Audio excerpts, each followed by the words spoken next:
tompo ny loha hevitra andraisantsika fampianarana androany dia hoe ny fahatanteran'ny teny. Amintsika mpino sy kristianina riavana, ny famakiana ny teny ny soratra masina no fototry ny fiainantsika.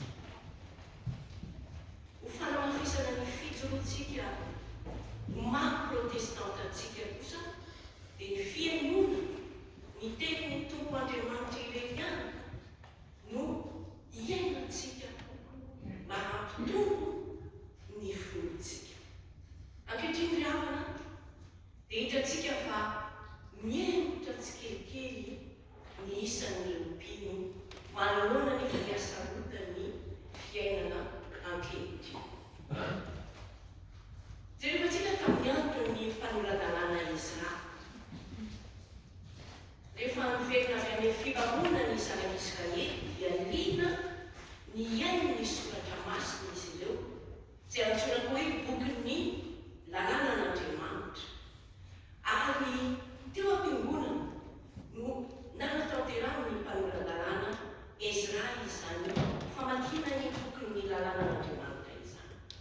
Misy antony anankiroa lehibe no antony nanaovan'ny mpanoradalàna Ezra an'izany. Voalohany indrindra, mba azon'ny mpino mahazo ny hevitry ny teny, indrindra ireo boky dimy ao amin'ny Baiboly amin'ny soratra masina no novakian'ny mpanoradalàna Ezra. Mila azon'ny vahoakan'i Israely izany ny hevitry ilay teny, ary izay ilay fampianarana. Rehefa mamaky ny tenin'ny soratra masina isika dia mandray fampianarana mandritra ny toloteny. Antony farany, manampy koa ny zanak'Israely mandanjalanja tsara ny hevitry ny teny eo anivon'ny fiangonana, satria ny teny no manazava ny fiainan'ny vahoakan'Israely. Araka ny voalazan'ny Nehemia teo hoe, mialatsika, ny Tora no fahazavana ny fiainan'ny zanak'Israely. Nehemia 5:5 no vakitsika teo. Noho izany riavana manara, rehefa niaino sy namakafaka ny hevitry ny teny ny zanak'Israely, dia ny amtefana taty amin'ny fon'izy ireo tsirairay avy ny lanjan'izany teny izany, ka latsa-dranomasy izy ireo rehefa nandre ny tenin'Andriamanitra. Ka hoe ny Hebreo hoe fa verina sy mahery ny tenin'Andriamanitra, ka maranitra no ny sabatra ro alena, ka manindrona hatramin'ny fampisarahana ny aina sy ny fanahy, ary mitonona sy mitsoka, ka mahay mamantatra ny eritreritra sy ny fisainan'ny fo. Hitantsika amin'izany ny fahatanteran'ilay teny nomen'Andriamanitra antsika, mampisaraka ny aina sy ny fanahy. Izany hoe ao anatitsika misy dingana maromaro ilay fanahy, izany hoe ao ilay tena dia ao ilay fanahy. Misy ny fanahy ny fahaizana, misy ny fanahy tena ilay aina, dia izay no iasan'ilay herin'ny fanahy masina sy ny herin'ny tena mampisaraka izay fanahy izay mba ahita ilay fanahy ary androso amin'ny fahalalana ny teny ny zanak'Israely. Omaty izany fahatanteran'ny teny izany riavana dia ny famakiana ny teny ny soratra masina no manamasina ny andro amakiana ny tenin'Andriamanitra, ary manamasina eo anatren'Andriamanitra izany andro amakiana izany, satria masina ny tompon'ny teny ary masina ny teny omeny antsika. Satria Andriamanitra no mibaiko antsika. Satria raha nomen'Andriamanitra antsika izany teny izany dia mba tia nitombo, tia ny baikona isika, tia ny avozina isika, tia ny hodiovina isika amin'ny alalan'izany teny. Izany hoe feno tanteraka izany ny asan'ilay teny nomen'Andriamanitra antsika. Ary no amafisiny Jesosy Kristy izany no amafisiny tamin'ny nanombohan'ny ministerany tao Nazareta, tany Galilea, niverina tany Galilea indray Jesosy Kristy tamin'ny Eliasa, dia niditra tao amin'ny sinagoga izy. Nandray ny bokin'ny Isaia mpaminany izy dia novakiny. Ary andro sabata no namakiny izany teny izany. Nampianatra Jesosy Kristy ary niteny izy hoe anio no tanteraka izany teny izany. Izany hoe ny fampianarana no entin'i Jesosy Kristy rehefa avy namaky ny bokin'ny Isaia mpaminany izy dia nanokatra ny fisainan'ireo vahoaka, ary ireo vahoaka no nanome voninahitra amin'ny Jesosy Kristy rehefa azon'ny vahoaka ny hevitry ny teny nampianarana Jesosy Kristy. Noho izany ry havana manaraka, nanomboka tamin'ny nanaovana batisan'i Jesosy Kristy dia ny soratra masina dia manamafy hatrany ny fisian'ny fanahy masina eo anilany mandrakariva. Satria amintsika koa ankehitriny ny herin'ny fanahy masina no manazava antsika ny hevitry ny teny izay tanteraka nomen'Andriamanitra ho antsika. Noho izany manampy antsika koa ny fanahy masina isan'andro isan'andro. Miarakara amintsika koa ny fanahy masina manamboatra antsika, manadio antsika, manasitrana antsika.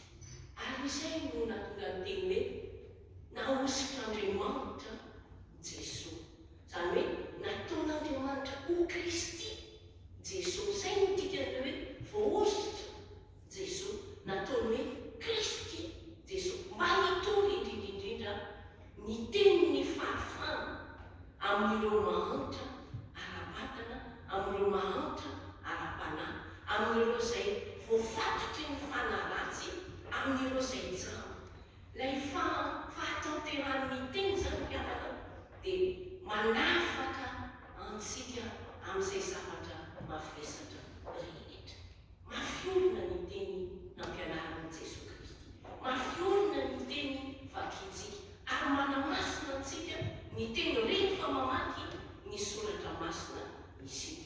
Noho izany manafaka ny fahadisoantsika ny teny, manafaka ary manome fomba fijery vaovao eo amin'ny namantsika sy izao tontolo izao ny famakiantsika ny teny amin'ny masom-pinoana, amin'ny fitiavana, amin'ny fanendrintena ary amin'ny fankasitrahana an'Andriamanitra tompontsika.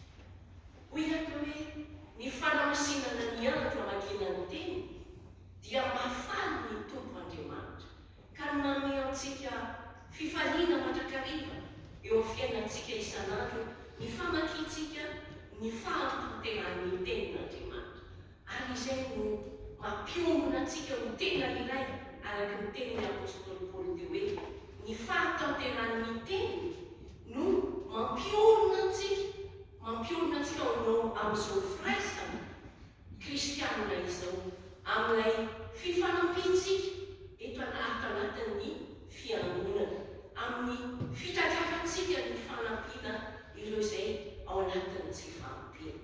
Ny fahatanteran'ny teny ry havana dia mitondra fifaliana ho antsika mandrakariva. Ary izany fahatanteran'ny teny izany dia maniraka antsika koa, maniraka antsika izana ny fifaliana any amin'ny hafa, tahaka n'ireo mpianatra tany Emosy rehefa maraina ny Pasika, nifanena tamin'i Jesosy Kristy nefa tsy fantan'i Jesosy Kristy fa rehefa avy nanapaka ny mofo izy voafantany hoe Kristy Jesosy, dia feno fifaliana izy ireo.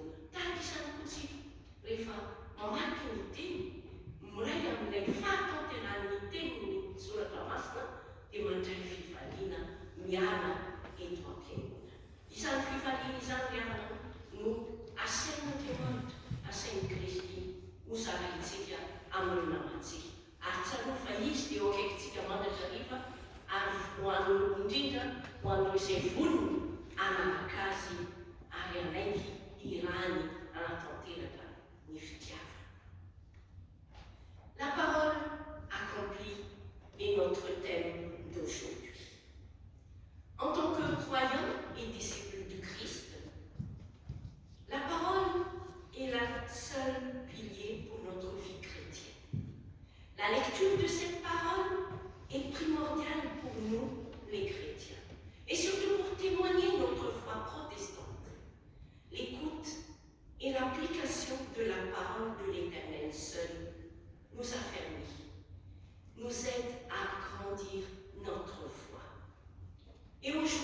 savons que le nombre de croyants baisse de plus en plus et considérablement. Au temps de prêtre et grâce, tout le peuple d'Israël revenu de l'île d'Égypte, de l'esclavage d'Égypte, se sont rassemblés près du temple pour écouter la lecture du livre de la loi du Seigneur. Lors de ce retour d'exil, le prêtre Esdras avait reçu la mission de rétablir le culte israélite à Jérusalem. Ce culte qui est basé sur la lecture du livre de la loi, c'est-à-dire les 5 premiers livres de la Bible appelée la Torah. Alors l'écoute des paroles, de la parole de Dieu, suscite une prise de conscience collective du peuple d'Israël et il le fasse pleurer parce que tellement la force, l'accomplissement de cette parole de Dieu s'imprègne de tout leur cœur, de tout leur âme, qu'ils sont pleurés en entendant la parole du Seigneur. Alors les larmes indiquent le repentir et l'émotion devant la sainteté de Dieu, devant la sainteté de l'Éternel et de son amour pour son peuple. Le jour de la lecture de la parole, c'est-à-dire le Shabbat pour les Juifs, et nous c'est le dimanche, est consacré au Seigneur notre Dieu. Ce jour est consacré. Elle provoque la joie du Seigneur.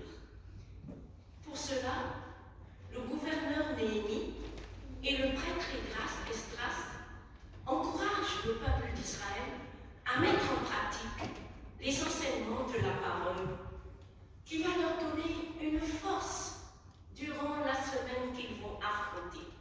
C'est ça la force et l'accomplissement de la parole de Dieu. Comme Jésus-Christ l'a affirmé aux synagogues de Nazareth le jour du sabbat, Jésus-Christ se leva pour faire la lecture du livre du prophète d'Ésaïe. Ce passage du livre d'Ésaïe confirme l'accomplissement de la parole, comme le disait même Jésus-Christ. Et à partir de l'enseignement de Jésus-Christ, le peuple d'Israël lui-même a glorifié Jésus-Christ à partir de son enseignement. Car l'Esprit du Seigneur était avec lui. Et depuis son baptême, l'Évangile insiste surtout sur la présence de l'Esprit Saint à côté de Jésus-Christ. Et nous, en ce temps du XXIe siècle, l'Esprit du Seigneur nous accompagne aussi, nous ravifie, nous corrige, nous fortifie dans tout ce que nous faisons tous les jours. En plus, l'Éternel a oint Jésus, ce qui veut dire l'Éternel a fait de Jésus le Christ qui va proclamer sa parole, une parole de libération qui s'incarne dans le ministère de Jésus-Christ et surtout dans ses paroles, dans ses actes, lorsqu'il fait les actes. Alors cette parole est vérité. Cette parole est vérité parce que c'est une parole de libération. Dans Jésus-Christ, dans le don, pour guérir ceux qui ont le cœur brisé, pour guérir ceux qui souffrent intérieurement. Alors, par cette parole, Jésus-Christ nous libère de nos fautes. Par cette parole, il nous ouvre